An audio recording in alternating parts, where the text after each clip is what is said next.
हर हंत सिद्ध सूर्य उपाध्याय साधु सर्व अर्थ के प्रकाशी मांगलिक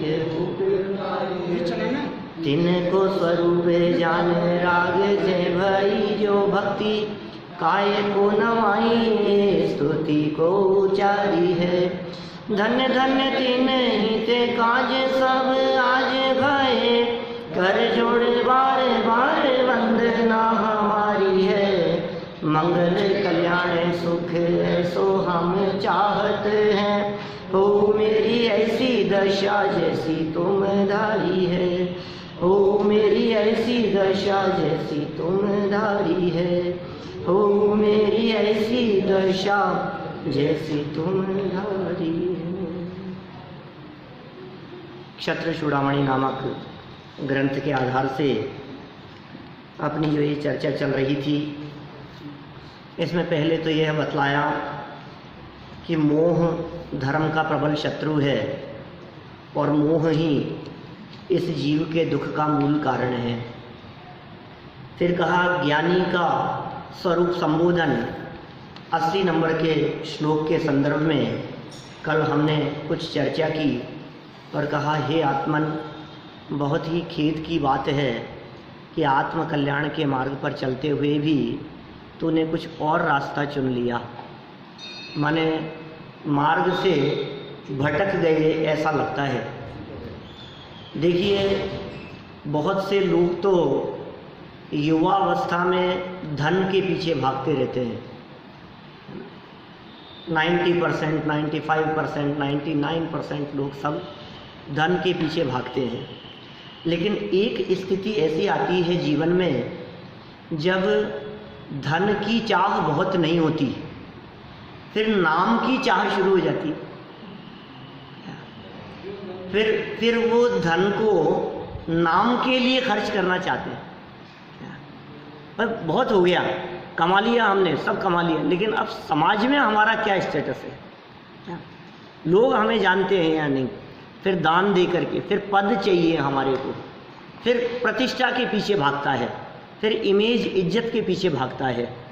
कहने का मतलब यह है कि भाग तो बाहर की तरफ ही रहे हैं, लेकिन दिशा थोड़ी बदल जाती है।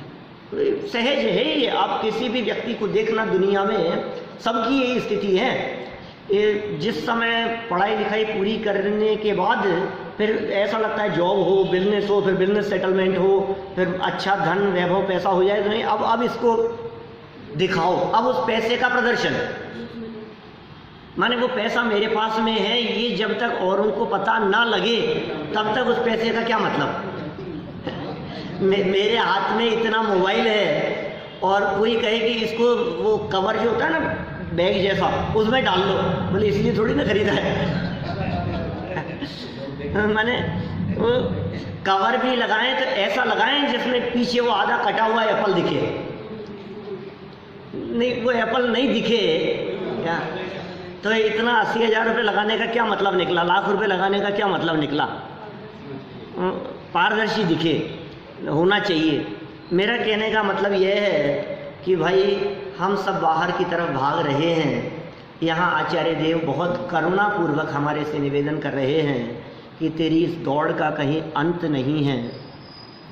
पहले मंदिर लेवल पे बढ़ना चाहता है, फिर शहर लेवल पे बढ़ना चाहता है, फिर प्रांत और देश के लेवल पर अपना नाम करना चाहता है, फिर सोचता है दुनिया में हो जाए, फिर मतलब कहीं ना कहीं इस दौड़ का कहीं अंत नहीं है।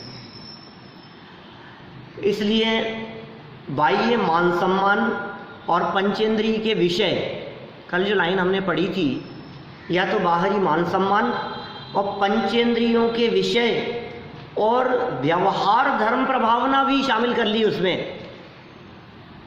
मान सम्मान तो लौकिक भी हो सकता है, क्योंकि मान सम्मान का अर्थ धर्म क्षेत्र से ही संबंध नहीं है। मान सम्मान तो किसी भी क्षेत्र में हो सकता है ना। राजनीति के क्षेत्र में भी मान सम्मान चाहता है, यदि कोई मेडिकल लाइन में है तो डॉक्टर बन करके भी मान सम्मान चाहता है, इतना बड़ा डॉक्टर हो जाऊं। इंजीनियर है तो इतना बड़ा इंजीनियर हो जाऊं, इंजीनियरिंग एसोसिएशन का प्रेसिडेंट बन जाऊं। माने किसी भी क्षेत्र में ये जीव उसके पीछे भाग रहा है। तो एक बात तो कही मान सम्मान की, बाह्य मान सम्मान। फिर कहा पंचेंद्रियों के विषयों के पीछे भागता है। और फिर एक शब्द दिया व्यवहार धर्म। अब इस व्यवहार धर्म में ये सारी बातें आ जाएंगी। ऐसा विधान कराएंगे हम, लोग देखेंगे। जयपुर में आज तक कभी ऐसा विधान नहीं हुआ होगा। मंदिर का नाम होना चाहिए। मंदिर का नाम तो बोलता है, मंदिर के माध्यम से अपना नाम करना चाहता है। क्या सही बात तो ये है। अंदर में छिपी हुई बात क्या है बताओ मेरे को। मंदिर के नाम से किसको क्या मतलब है? ये नहीं भगवान महावीर स्वामी का नाम करूँगा। भगवान महावीर स्वामी का नाम, वो 3 लोग के नाथ है, उनका नाम हम क्या रोशन करेंगे? उनको तो दुनिया जानती है, भगवान महावीर स्वामी को। तो ये बोल कि उनके माध्यम से मैं थोड़ा सा अब अपना नाम बढ़ाना चाहता हूँ। भाई ये मोह कर रहा है इसमें। देखिए विशेषार्थ आगे बढ़ते हैं। जैसे मनुष्य को अपने जीवन की स्थिरता के लिए श्वासोश्वास अनिवार्य है। जिंदा रहने के लिए श्वास रुक जाए, नाक बंद कर लिया, गला दबा दिया, श्वास ही तो रुक गई है ना। ये जीवन के लिए अनिवार्य है, बाह्य निमित्त है। वैसे ही मोक्षार्थी मनुष्य के लिए आत्म कल्याण अर्थात वीतरागता, मोक्ष मार्ग प्रकट करना तथा उसे दिन प्रतिदिन बढ़ाते जाना अनिवार्य है। जो आत्मार्थी है, जिसको सच में धर्म करना है, जिसे दुनिया से मतलब नहीं है, जिसे बाहरी लोगों से मतलब नहीं है, जिसे प्रदर्शन नहीं आत्मदर्शन चाहिए। हमें प्रदर्शन नहीं चाहिए है, हमें आत्मदर्शन चाहिए। ऐसे व्यक्ति देखो आप, नहीं साहब तीर्थंकर बन जाऊं, सारी दुनिया में नाम हो जाए। सुनो, तीर्थंकर की तुलना में उससे कितने कितने गुने ज़्यादा जीव, अनगिनती जीव जो मोक्ष चले गए, कौन जानता है उनको। आप यदि चौथे काल की बात करो तो उस चौथे काल में तीर्थंकर तो 24 ही हुए ना, चौथे काल में तो 23 ही हुए हैं। ऋषभ देव तो पहले तीसरे काल में हो गए थे। तो कुल मिलाकर के इस काल में 24 तीर्थंकर हुए। तीर्थंकर तो 24 ही हुए हैं, लेकिन बाकी जो जीव मोक्ष गए हैं, हर 6 महीने 8 समय में 608 जीव मोक्ष जा रहे हैं। कोड़ा कोड़ी सागर का काल है, एक कोड़ा कोड़ी सागर का 42,000 वर्ष का कोड़ा कोड़ी सागर हो गया लगभग। इतने लंबे काल में, कोड़ा कोड़ी सागर के काल में, साल में 1200 जीव। अब लगाओ कितने जीव मोक्ष गए होंगे।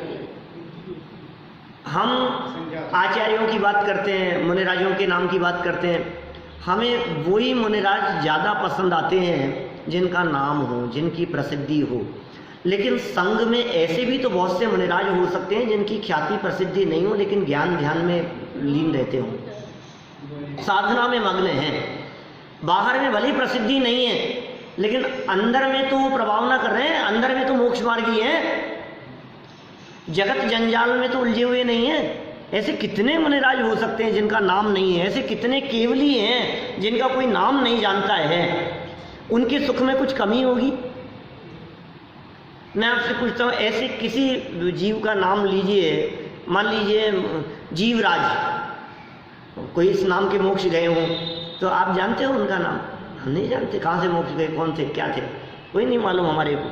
अच्छा, 700 मुनिराजों के संघ में हम तो 3 नाम जानते हैं। एक 2 ही तो जानते हैं संघ में, तो विष्णु कुमार मुनिराज तो पृथक थे, एक श्रुत सागर मुनिराज और एक अकंपनाज आचार्य। और किसका नाम जानते हो आप 700 मुनिराजों में से? लेकिन साधना मग्न थे ना सभी लोग। उनमें से कितने लोगों ने निर्वाण की प्राप्ति की होगी, कितने मुनिराज मोक्ष चले गए होंगे, हम नहीं जानते। तो मोक्ष चले गए तो उनके सुख में कुछ कमी होगी क्या? ये जिनका नाम था उनके सुख में कुछ ज्यादा वृद्धि होगी? ऐसा कुछ नहीं है, सब बराबर है। मोक्ष में जाने के बाद में सब बराबर है। इसका मतलब बाहरी यश प्रतिष्ठा और प्रसिद्धि ये किसी काम की नहीं है। और दुनिया में कौन जानता है कि इस नाम का कोई व्यक्ति था, अखबार में मेरा नाम छपा, संजीव गोधा, क्या अब मैं ही उसे देख देख करके राजी हो लूं? दुनिया तो कौन जानती है। अब जो जानते हैं वो वैसे ही जानते हैं, उनको वैसे ही पता है। और जो नहीं जानते हैं ऐसे तो रोजाना अखबार में कितने छपते हैं। मैंने प्रैक्टिकल बात कह रहा हूं मैं थोड़ी सी। आप सोचिए तीर्थ क्षेत्रों पर जाते हैं हम, कितने लोगों के नाम लिखे रहते हैं। भैया कभी खड़े होकर के नाम पढ़ने के लिए वहां रुके आप? कितनी बार, कितने, आप तो बहुत वंदना करते हो, तो कभी कहीं रुक करके कि यहाँ देखो किस किस के नाम लिखे हुए हैं, जरा एक बार लिस्ट पढ़ें तो सही, इस पार्टी पर उस पार्टी पर होंगे यार, हमें क्या मतलब क्या। हाँ, यदि अपने को पता हो कि अपन ने पैसे दिए थे इस चीज के लिए तो अपना नाम तलाशता है क्या, और अपना नाम देख भी लेवे तो दोबारा कभी जाएगा कुछ लोगों के साथ में तो लोग इधर आना यहाँ देख ये मेरा नाम लिखा है क्या, तो अपना नाम दिखाएगा। मतलब नहीं है इस नाम में। चक्रवर्ती जैसों के नाम की कोई कीमत नहीं है। मैं तो कहता नहीं हूँ भूतकालीन चौबीसी के नाम तक किसी को याद नहीं है, माने तीर्थंकरों के नाम तक की भी कुछ बात नहीं है। मैं आज आपसे पूछता हूँ, चलो बड़े बड़े नामी लोगों की चर्चा कर लो आपको, जिनका किसी समय में बहुत नाम हुआ करता था। आज जरा बच्चों से उनका नाम पूछो, हम नहीं जानते। अभी मैं आर्यन से पूछूं ना, धर्मेंद्र को जानता है, अशोक कुमार को जानता है, देवानंद को जानता है, ये कौन है, ये किसके नाम ले रहे हो आप? किसी जमाने में सुपरस्टार हुआ करते थे ना क्या, बहुत नाम था ना उनका।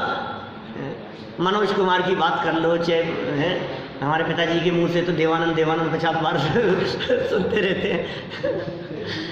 माने मेरा कहने का मतलब है कितना नाम पूरे हिंदुस्तान में नाम है उनका। अरे क्या नाम, 10 साल बाद में तुम्हें कोई जानेगा नहीं, कौन हो आप?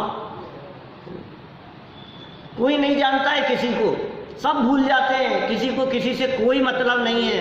मैं आपसे कहता हूँ, हमारे यहाँ इस मंदिर में 40 साल प्रवचन किए पंडित जी संतोष जी झांझरी जी ने क्या। आज पुराने लोग जानते हैं लेकिन याद कौन करता है उन्हें क्या,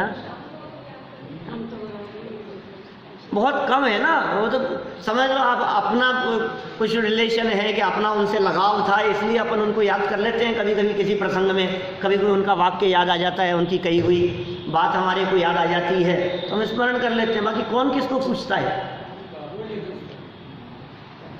बड़े मंदिर के मंत्री, अरे तेरे से पहले 300 साल में ना मालूम कितने मंत्री आके चले गए, तो नहीं जानता किसी और मंत्री का नाम है।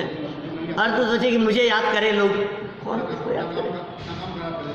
ये क्या कह रहे हैं, आत्म कल्याण की भावना रखने वाले व्यक्ति वीतरागता मोक्ष मार्ग प्रकट करना और दिन प्रतिदिन उसे बढ़ाते जाना, ये आत्म कल्याण के लिए अनिवार्य है।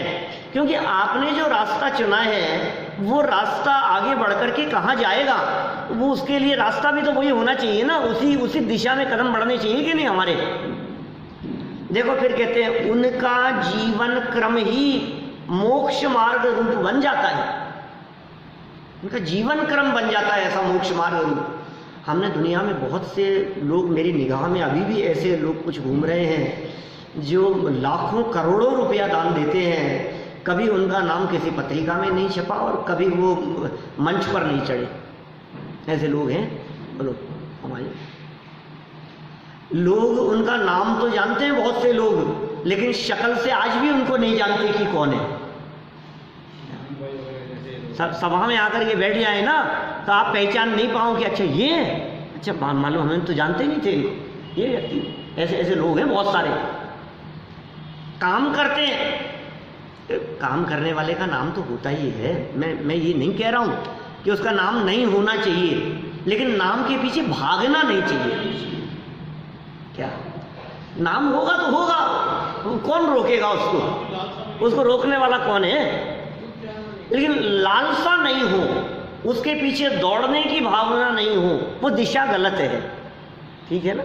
और सुनो, एक बात और मार्मिक बात कहता हूं, जिनका जितना नाम होता है ना उनके विरोधी उसी मात्रा में बढ़ते जाते हैं। ये बिल्कुल 100% है ये बात, 100% कह रहा हूँ, 99 भी नहीं कह रहा।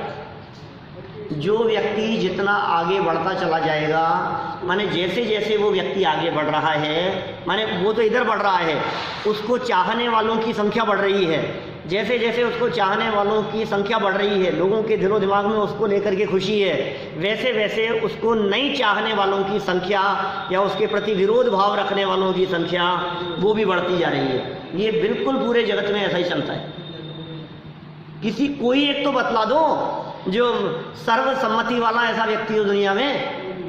नरेंद्र मोदी बहुमत से जीता ना, क्या है? कितना समर्थन उसको। अच्छा, कितना समर्थन, तो लोग उसके विरोध में भी खड़े हुए थे या नहीं? इलेक्शन के अंदर दूसरी पार्टी में भी लोग थे या नहीं? उनका समर्थन था क्या उसको? भले ही हार गए हो, क्या क्या समर्थन तो नहीं था क्या? 8 लाख में से 5 लाख ही तो मिले, 3 लाख तो दूसरों को मिले ना। तो इसका मतलब 3 लाख लोग तो नहीं चाहते थे उसको। किसी भी जगह पर लगा लो आप, माने कोई व्यक्ति को जैसे जैसे वो व्यक्ति सोच रहा है मैं बढ़ रहा हूँ, भैया तेरी टांग खींचने वाले, तेरे से जलने वाले लोग, उनकी संख्या बढ़ती जा रही है। चिढ़ने वाले लोग और तुम्हारे मुंह पर प्रशंसा करें और मन ही मन सोचे ये क्यों बढ़ रहा है, ये क्यों बढ़ रहा है, ये क्यों, दूसरा क्यों नहीं। ऐसे होती है स्थिति। संभालने के लिए सारी स्थितियाँ, जीवन का क्रम उन जीवों का मोक्ष मार्ग में बन जाता है जो जीव वीतरागता के मार्ग पर आगे बढ़ते हैं। सावधानी हटते ही मोह राग द्वेष रूप परिणामों की दुर्घटना घटित होने लगती है, क्योंकि है तो संसारी प्राणी ना। अभी ये बात समझ में आ गई, फिर थोड़ी देर बाद में खुद को ही लगता है यार थोड़ा तो होना ही चाहिए। आगे रहते तो संसार में ही है ना, क्या यार इतना पैसा दिया यार, हमारे नाम की घोषणा नहीं करी उन्होंने, तो यार तुम तो ये कह रहे थे कि नाम में क्या दम है और अब तुम ये बात कह रहे हो। ये नहीं, बात तो सही है, नाम में कुछ दम नहीं है, लेकिन फिर भी कुछ तो चाहता ही है। तो कह रहे हैं जैसे ही सावधानी हटी, जैसे ही तत्वज्ञान रूप परिणामों से थोड़ा सा बाहर आ गया, वैसे ही राग हावी हो जाता है, मोह हावी हो जाता है, द्वेष हावी हो जाता है, इन परिणामों की दुर्घटना होने लगती है। ऐसा अपने आप ही होने लगता है। इस प्रकार की परिस्थितियों में साधक सहज ही उक्त पद्धति से अपने को स्थिर करने का प्रयत्न करता है। साधक जीव अपने आप को स्थिर करने का प्रयत्न करता है। एकदम मोह हावी होता है तो लगता है नहीं, मेरे को पूछते ही नहीं हो आप, और फिर 5 मिनट बाद में उसे लगता है तू पागल है, कहाँ अटक रहा है, कौन से मान सम्मान में अटका हुआ है, तुरंत ही समझ जाता है। ये साधकों की बात कह रहे हैं यहाँ। अब उसमें साधकों में मुनि भूमिका वालों की तो बात नहीं होगी, लेकिन पंचम गुणस्थान वाले हैं, चौथे गुणस्थान वाले हैं, या सम्यक दर्शन की प्राप्ति के लिए प्रयत्नशील हैं, सम्यक तो सन्मुख हैं, ऐसे जीव जिन तत्व देखो कषाय नहीं करनी चाहिए, गुस्सा नहीं करना चाहिए। अब गुस्सा नहीं करना चाहिए तो गुस्सा आता है कि नहीं, कभी आएगा कि नहीं कभी? ये नहीं मैंने तो त्याग कर दिया, आज के बाद मुझे गुस्सा कभी नहीं आएगा। कि तू होता कौन है उसको रोकने वाला? आ जाएगा तो ये आ गया तो आ गया, अब मैं क्या करूं? तो ये कह रहे हैं यहाँ ये तत्वज्ञान के अवलंबन से संभालने का प्रयास करता है अपने आप को, और ऐसे संभालता है कि यदि क्रोध आ भी गया, मान लो गुस्सा आ भी गया, हमने पलट करके सामने जवाब भी दे दिया और बहुत गुस्सा भी था, लेकिन आपका वो गुस्सा, तत्वज्ञानी आत्मार्थी का, साधक जीव का वो क्रोध, वो लंबे समय तक चलता नहीं। अभिमान का भाव आ गया, घमंड दिखाई दे रहा है, लेकिन वो घमंड ज्यादा समय टिकता नहीं है, क्योंकि उस वस्तु स्थिति को वो जानता है ना। स्थिर करने का प्रयत्न करता है। ये साधक है जो उपयोग को स्थिर करना चाहता है। पर पदार्थों में इष्ट अनिष्ट की मिथ्या कल्पना, ओह ये सिद्धांत हैं। जैसे मान लो आप ये सब उपदेश दिए जा रहे हैं, ज्ञानियों के माध्यम से उपदेश दिए जा रहे हैं। जीवनधर स्वामी के जो पिता हैं सत्येंद्र स्वामी, वे इस प्रकार का चिंतन कर रहे हैं। ज्ञानियों के द्वारा इस तरह का चिंतन चलता है। पदार्थ पर पदार्थ, इष्ट और अनिष्ट, इष्टानिष्ट झूठी कल्पना है। दुनिया का कोई पदार्थ अच्छा बुरा नहीं होता। पदार्थ तो पदार्थ है। इसको लगता है बहुत अच्छा है, बहुत अच्छा है, बहुत अच्छा है। बोलो आपको राजा बना दें अजूबिया, कैसा लगेगा? अच्छी बात है राजा बना दे तो, लेकिन सुनो माथे पे मुकुट पहनाएंगे ना, वो कांटों का होगा। वो ताज। अरे यार क्या कर रहे हो? आपको बहुत बड़ी पदवी दे दी जाए, अब आप उसके लिए खुश हो रहे हैं और तुरंत ये कहा कि ये पदवी जिसको मिलेगी उस व्यक्ति को 3 महीने बाद फांसी पे चढ़ाया जाएगा। बोलो कौन कौन तैयार है? बॉडीगार्ड से बंदा भी रखते हैं। प्रैक्टिकल सोचो उस चीज को। अभी जिस चीज के बारे में आप, अब मैं ये पूछ रहा हूं कि वो जो पद जिसकी तरफ सबका मन ललचा रहा था वो इष्ट है या नहीं है? जैसे ही आपको उसके बाद की स्थिति पता लगी वो अनिष्ट हो गया। इसका मतलब वो चीज इष्ट अनिष्ट नहीं है, हम अपने भ्रम से ही जगत में उन पदार्थों को इष्ट अनिष्ट समझते हैं। ये यहाँ बतलाना चाह रहे हैं 81 नंबर के इस श्लोक में। देखिए मूल श्लोक पढ़ते हैं अपन। इदमिष्टमनिष्टं वेत्यात्मन् संकल्पयन् मुधा किं नु मुह्यसे बाह्ये स्वन्तं स्ववशीकुरु। हे आत्मन, यह इष्ट है अथवा अनिष्ट है, इस प्रकार असत्य संकल्प करता हुआ तो बाह्य पदार्थों में क्यों मुग्ध हो रहा है? ये अच्छा है, ये बुरा है, अच्छे बुरे की सारी कल्पना बाहर बाहर में किया करता है। हमने बहुत पहले मोक्ष मार्ग प्रकाशक में जब वो अंतिम प्रकरण पढ़ा था, अभी की बात नहीं कह रहा हूँ, अभी मोक्ष मार्ग प्रकाशक खत्म किया था, पहले जब पढ़ा था अपन ने 2007 वाला जब समय था, तो उस समय हमने लास्ट में निमित्त उपादान चिट्ठी का एक वाक्य पढ़ा था, पीछे परिशिष्ट का। हे गे उपादेय की बहुत सुंदर चर्चा थी। फिर हे गे उपादेय के ऊपर मैंने सिंगल प्रवचन भी किया वहाँ घाटकोपर में, मुंबई में। हे क्या है, गे क्या है और उपादेय क्या है? बोलो। चीजें सब हे है। अप्रयोजन किसका नाम है? जो आत्मा से अलग कर दे वो सब। क्या अप्रयोजन और क्या प्रयोजनभूत? अब हमारी दृष्टि से कई चीजें, लोगों को तो ये जैन धर्म ही अप्रयोजनभूत लगता है। इससे क्या मतलब है? अरे यार ये क्या प्रवचन, क्या चर्चाएं, ये सब बेकार की बातें। ऐसे लोग भी मिल जाएंगे बहुत से, कहीं कहीं ये सब अप्रयोजनभूत है। ये व्याख्या नहीं कर सकते अपन कि प्रयोजन अप्रयोजन की चर्चा सबकी तरफ से अलग है। मैं तो कह रहा हूँ हे क्या है, गे क्या है और उपादेय क्या है। हे शब्द का अर्थ होता है छोड़ने योग्य, उपादेय माने होता है ग्रहण करने योग्य, और गेय माने होता है जानने योग्य। हे उपादेय गेय, गेय हे उपादेय, ये क्या क्या हैं? तो उसकी जो पंक्तियां हैं जो लिखी हुई, बहुत ही मार्मिक पंक्तियां हैं। 7 तत्व में बतलाओ जरा एक बार, आपको वस्तु स्थिति समझ में आ जाएगी। 7 तत्व में क्या है? गेय उपादेय है, आश्रम और बंध ही है, आश्रम और बंध ही है, बहुत अच्छी बात है। और मोक्ष गेय है, उपादेय है ना, ग्रहण करना है ना, उपादेय है। संवर और निर्जरा आंशिक उपादेय है।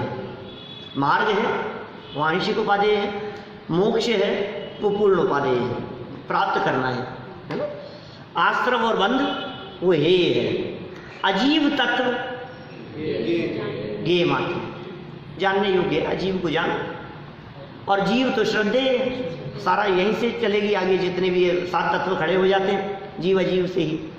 अब ये बात तो आपने सही से घटित कर दी, लेकिन जैसे ही इसके थोड़े से विस्तार में जाते हैं फिर सब घालमेल हो जाती है, इधर से उधर हो जाता है। मोक्ष उपादेय क्यों है? सवर निर्जरा उपादेय होना चाहिए। संवर निर्जरा आंशिक उपादेय है। संवर निर्जरा के मार्ग में चलते हुए मुक्ति की प्राप्ति करता है। और फिर जब आगे बढ़ते हैं ना अपन, तो फिर संवर निर्जरा के लिए फिर देवशास्त्र गुरु की चर्चा भी करो, फिर उनके लिए जो जुड़े हुए जो परिणाम हैं, जनवाणी के प्रति जो हमारी भक्ति भावनाएं हैं, वीतरागी तत्व ज्ञान है, दिगंबर संतों द्वारा लिखी गई ये जो वाणी है, ये सब चीज़ें हमारे को परंपरा से फिर हमारे को आंशिक उपादेय, क्योंकि वो उपादेय की प्राप्ति के साधन हैं। माने डायरेक्ट उपादेय तो वही है, लेकिन ये साधन है ना उस दिशा में बढ़ने के लिए। अब जनवाणी में भी स्टेप बाय स्टेप चलेगी बात कि साहब जनवाणी में भी हम कहें कि साहब सिर्फ एक ही चीज़ की साहब समय सारी उपादेय है, छत्र चूड़ामणि तो उपादेय नहीं है, तो फिर गलत फहमी में होगा ये सब। मोक्ष चाहने पर काम मिलता है तो नहीं है उपादेय, चाहने की बात नहीं चल रही यहाँ, इच्छा की बात नहीं चल रही है। क्या योग्य है मोक्ष उपादेय? अरे मोक्ष को उपादेय नहीं मानो और संवर निर्जरा को उपादेय मानो तो इसका मतलब आंशिक चीज को उपादेय मान रहे हो आप, पूर्णता को नहीं। लक्ष्य तो पूर्णता की तरफ ही है। कर्म हटेंगे तो अपने आप मोक्ष होगा। हाँ अपने आप होगा, रास्ता नहीं बतला रहे अभी, उपादेय है ना। संवर और निर्जरा भी कैसे होगा? अपने को जानोगे तो अपने आप संवर होगा, अपने आप निर्जरा होगी, लेकिन उपादेय है। मुझे ये कहना है यहाँ किसी भी क्षेत्र में जब हम ये उपादेय छांटते हैं, बहुत विवेक और बैलेंस रखने की जरूरत है। माने यदि विवेक और बैलेंस नहीं रखा ना तो बहुत गड़बड़ी हो जाएगी।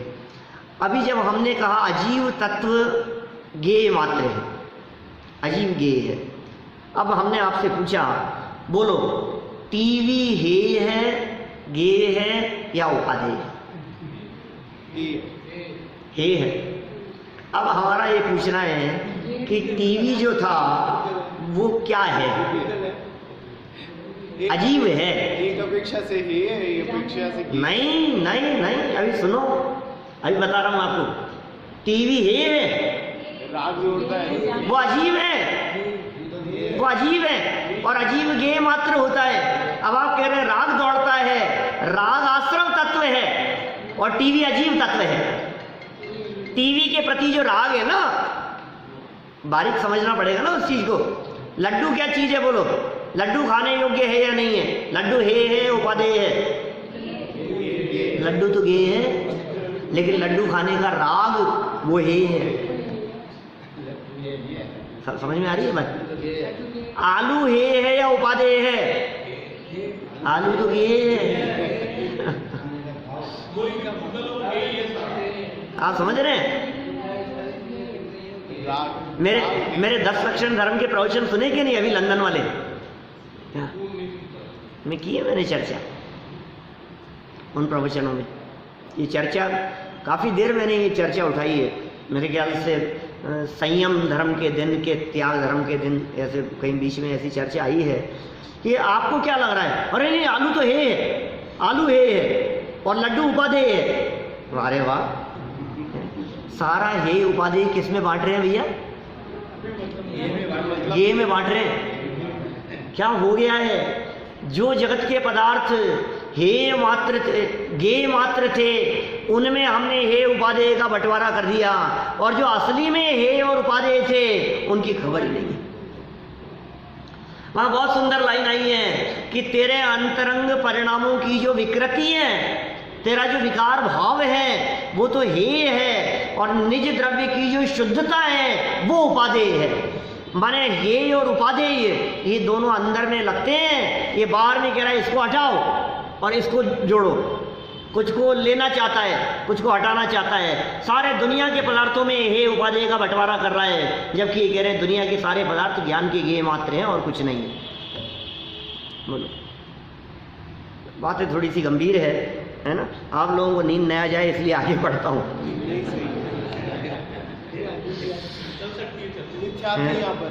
क्या कह रहे हैं यहाँ पर? मुक्त हो रहा है उनमें। किस में मुक्त हो रहा है? जगत के बाह्य पर पदार्थों को इष्ट अनिष्ट मानने में मुक्त हो रहा है। तू तो अपने मन को अपने वश में कर, दुनिया को मत देख, अपने मन को अपने वश में कर। अब ये मन को तो देखता नहीं है और पदार्थों को देखता है। पदार्थ में गड़बड़ी नहीं है और हाँ इसकी वजह से तू दूसरे को देख रहा है। विकार तो तेरे मन में है, पर थोड़ी ना विकार कराता है देख तेरे को। दूसरे को देख करके विकार हुआ, इसको देख करके ऐसा हुआ। अरे उसको देख करके नहीं हुआ, विकार तेरे मन में उत्पन्न हुआ है। सुधार अंदर करना है,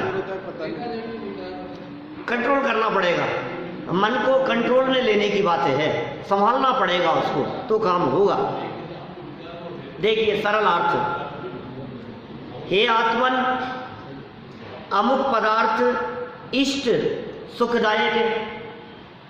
ये पदार्थ तो इष्ट है, सुखदायक है, और अमुक पदार्थ अनिष्ट दुखदायक है। इस प्रकार कल्पना करता हुआ तू बाह्य पर पदार्थों में व्यर्थ क्यों मुग्ध हो रहा है? अपने मन को अपने अधीन कर। 6 सामान्य गुण पता है ना आप लोगों को? 6 सामान्य गुण भैया, अस्तित्व, वस्तुत्व, द्रव्यत्व, प्रमेयत्व, अगुरु लघुत्व, प्रदेशत्व। बालबोध पाठमाला भाग 3 पाठ 6 द्रव्य गुण पर्याय। हमारे 6 सामान्य गुणों का सामान्य गुण क्या होते हैं, विशेष गुण क्या होते हैं, ये सब भूलने की नहीं है ये चीजें गहराई से समझने की है। द्रव्य 6 द्रव्यों में जो समान रूप से पाए जाएं, सब में समान हो, उनका नाम सामान्य गुण है। सुनो, सामान्य गुणों में एक गुण का नाम है वस्तुत्व। अब परिभाषाएं पढ़ानी पड़ेगी। साल 1.5 साल पुरानी बात हो गई ना, साल भर तो हो ही गया कम से कम। क्या तो इतनी पुरानी बात हो गई, वैसे तो ज़्यादा पुरानी नहीं है, साल भर की। तो क्या, जब आपके पास में बाहर खड़े होते हैं तो आप कहते हो, सुनो संजीव जी 20 साल पहले की बात कह रहा हूँ। आपको 20-20 साल की बातें याद रहती है, ये 1 साल पुरानी बात भी याद होगी आपको। आपकी परीक्षा नहीं ले रहा हूँ, आप तो अपने आप को टटोल लेना कि हमें कितना स्मरण में है। मैं ही बोलता हूँ, 6 में से नंबर 2 पर एक गुण का नाम आता है जिसका नाम है वस्तुत्व। 6 को 2 मिनट में बतलाता हूँ। जिनको याद है उनका वापस रिवीजन हो जाएगा, जिन्हें नहीं है उनके बाद समझ में आ जाएगी। अस्तित्व, टिके रहना, जिस शक्ति के कारण द्रव्य का कभी नाश नहीं होता, वो अस्तित्व है। कोई द्रव्य नष्ट नहीं होता कभी भी, वस्तु कभी नष्ट नहीं होती। वस्तु को जला दिया आपने, राख बन जाएगी, परमाणु हो जाएंगे, लेकिन वस्तु का वस्तुपना नहीं मिटेगा कभी।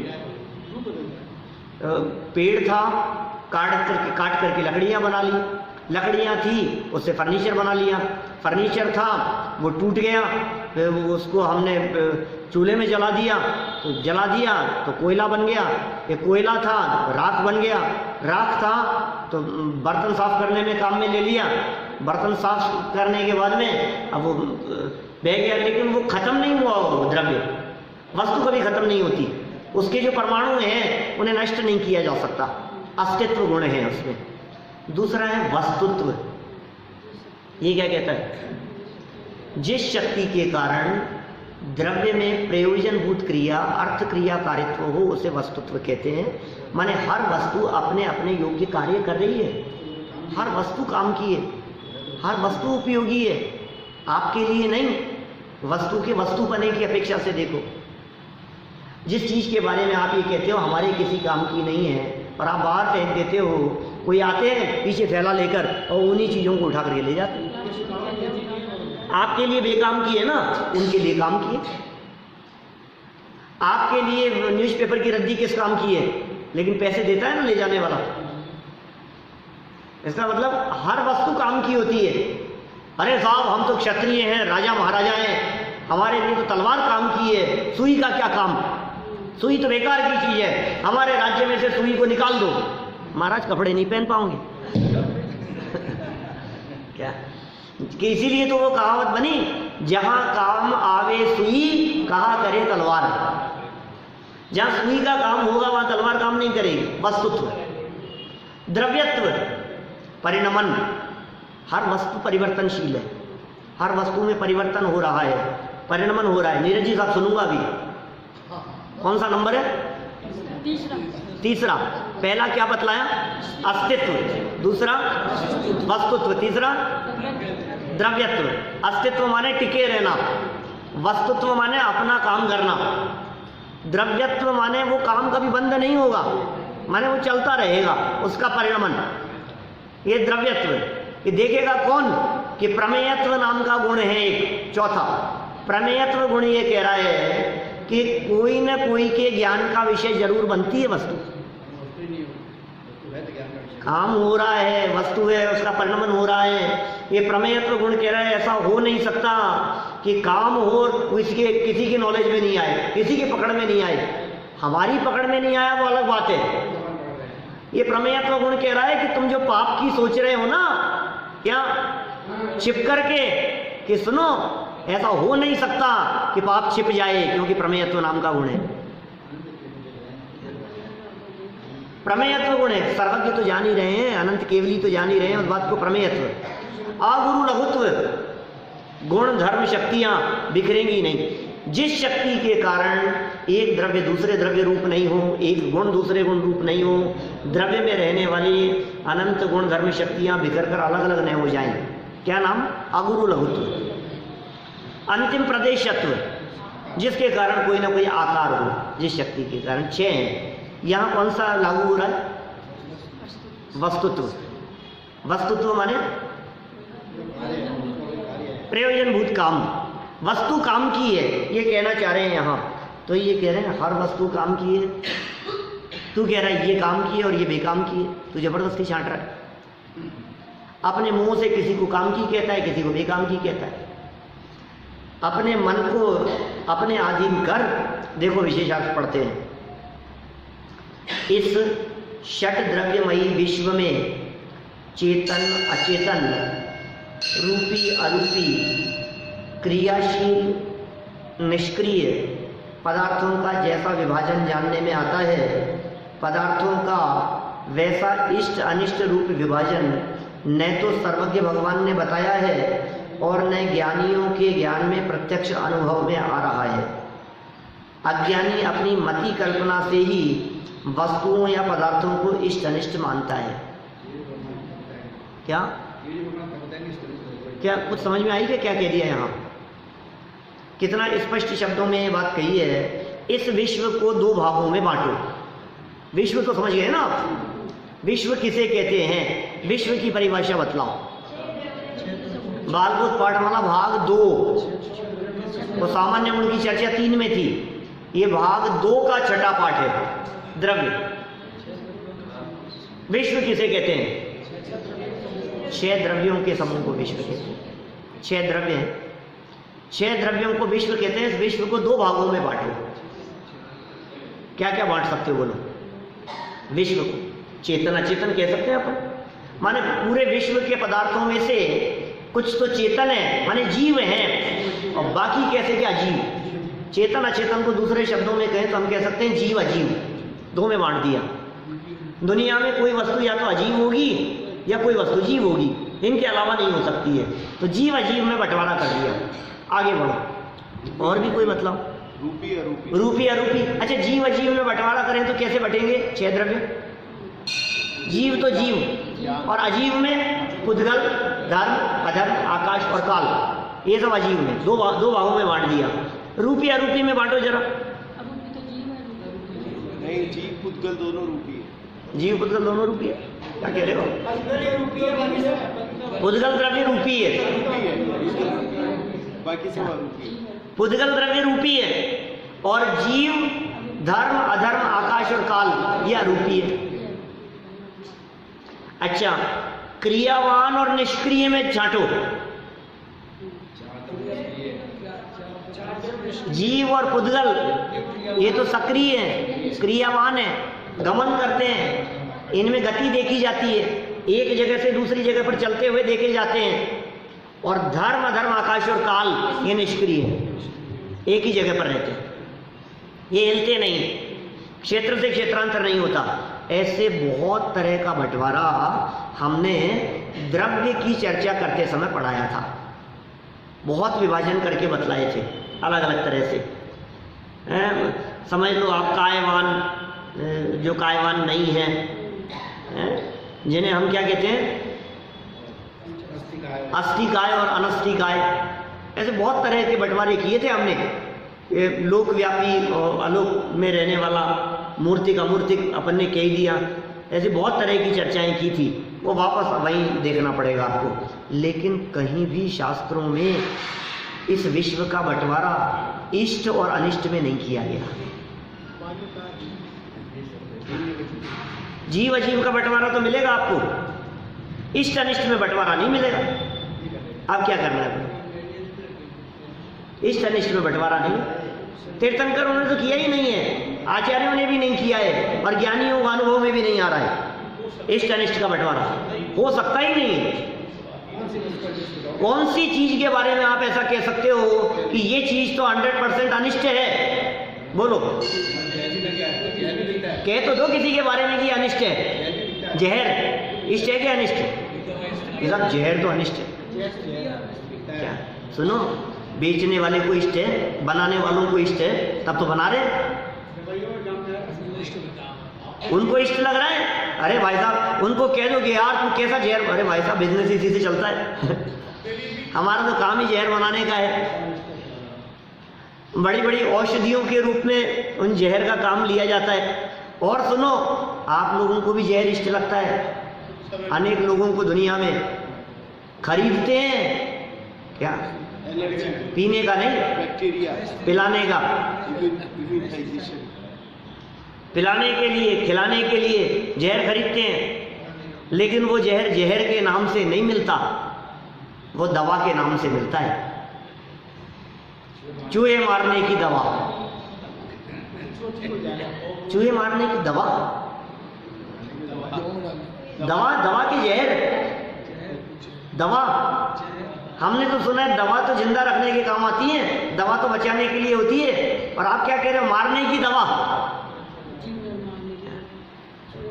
चूहे मारने की, झींगर मारने की, मच्छर मारने की, ये जहर नहीं है क्या जो उनके ऊपर असर करे? प्रयोग में लेते भी हैं दुनिया में लोग, हम लोग तो नहीं लेते, अपन लोग तो जैनी लोग तो बैक्टीरिया मारने के लिए दवाई नहीं हाँ गेहूं में मार डालने की, पैदा नहीं हो उससे, है तो जहर ही ना वो, तो खरीदते हो ना आप उस चीज को। मेरा कहने का मतलब, मैं तो इतनी बात बतलाना चाह रहा था, जहर जैसी चीज भी अनिष्ट नहीं है। अब किसी चीज के भिष्टा पोटी है, ये तो अनिष्ट है। ये सुनो, जो तुम्हें अनिष्ट लग रही है वो सुअर को इष्ट लगती है। क्या अब किसे अनिष्ट कहो आप? दाल बाटी, अरे आप देवों की क्या बात कर रहे हो? यंग एज वालों को सबको अनिष्ट लगती है क्या? आपकी एज वालों को सबको अच्छी लगती है दाल बाटी चूरमा? हाँ हाँ, क्यों नहीं, क्यों नहीं होगी? बुजुर्गों को अच्छी लगती है। और डोसे बनाओ क्या? मैं तो डोसे का नाम इसलिए ले लेता हूँ कि आप लोगों को सबको पसंद है ये नाम सुनना आप सबको पसंद है क्या? देखो, कोई इष्ट अनिष्ट नहीं है भाई। दुनिया में ऐसे भी लोग हैं जिन्हें डोसे पसंद नहीं है, जिन्हें गेहूं पसंद नहीं है। क्या दक्षिण भारत में ऐसे बहुत एरिया है जहाँ गेहूं प्रयोग नहीं आता। मैं ऐसे घरों में गया हूँ जिनके घरों में उन्होंने आज तक कभी गेहूं मंगाया नहीं और गेहूं कभी खाया नहीं। ऐसे घरों में, ऐसे परिवारों में, क्या ऐसी जगह पर बोलो, बेलगांव में, उधर कर्नाटक के ऐसे शहरों में माने जिन जगहों पर रोटियां भी मैंने खाई ना, तो जौ की रोटियां खाई, चावल की रोटियां, जौ की रोटियां। क्या यहाँ तो ऐसी गेहूं तो आता ही नहीं हमारे यहाँ, गेहूं तो खाते ही नहीं है। बोलो, आज भी आपके यहाँ जो काम करने वाले आते हैं ना, उधर के लोग, क्या घर में काम करने वाले, वो गेहूं नहीं खाते, वो चावल ही खाते हैं। क्या वो गेहूं नहीं खाते, उनको गेहूं अनिष्ट लगता है। बंगाली भी चावल ही खाता है। मेरा कहने का मतलब, किसको इष्ट कहो और किसको अनिष्ट कहो, दुनिया बहुत बड़ी है। आपको जो चीज इष्ट लग रही है वो दूसरे को अनिष्ट लगती है, जो दूसरे को इष्ट लगती है वो आपको अनिष्ट लगती है। अरे ये तो छोड़ो, जो चीज आपको इष्ट लगती है अभी, वो चीज थोड़े समय बाद में आपको ही अनिष्ट लगने लगती है। क्या बोलो? लाइट, सोना हो तो अनिष्ट लग रही है, बंद करो, लाइट बंद करो, सोना है हमारे को, और नहीं पढ़ना है हमारे को, जलाओ, इष्ट लग रही। गर्मी में हमारे को पंखा, एसी, कूलर इष्ट लगता है, और ठंड हो तो अनिष्ट लगने लगता है। सारे पदार्थों की ऐसी स्थिति है कि नहीं, सब मोबाइल तो हर स्थिति में इष्ट है, जेब में ऐसे सीने से लगा के रखता है। क्या ये कोई काम अटक रहे हो ना, क्या वो कहीं मुसीबत में फंस रहे हो तो आपको अनिष्ट लगने लगता है, यार ये काम फंसा दिया हमारे को, इस मोबाइल के चक्कर में फंस गए हम, अनिष्ट लगने लगता है। क्या करो? चलो अंतिम पंक्तियां पढ़ के पूरा करते हैं। जैसे उदाहरण दे दिया इन्होंने, जैसे वर्षा किसी को इष्ट लगती है और वही वर्षा उसी समय किसी को अनिष्ट लगती है। माली, किसान, उनको अच्छी लग रही है, और धोबी कपड़े नहीं सूख रहे हैं, ड्राई क्लीन नहीं हो रही है, उसको अनिष्ट लग रही है। और किसान को वही बारिश जो अच्छी लग रही थी, फसल पक कर के खेतों में तैयार है कि अब बारिश, बोले अब अनिष्ट लग रही है, अब नहीं होनी चाहिए। यह तो अज्ञानी का मोह रूप परिणाम है। वस्तु व्यवस्था इष्ट अनिष्ट रूप नहीं है। वस्तु व्यवस्था का यथार्थ निर्णय करना ही अपने मन को वश में करना है। इस तरह से हम सभी वस्तु व्यवस्था को समझते हुए अपने मन को वश में करने का प्रयास करें। इसी मंगल भावना से बात को यहीं विराम देता हूं।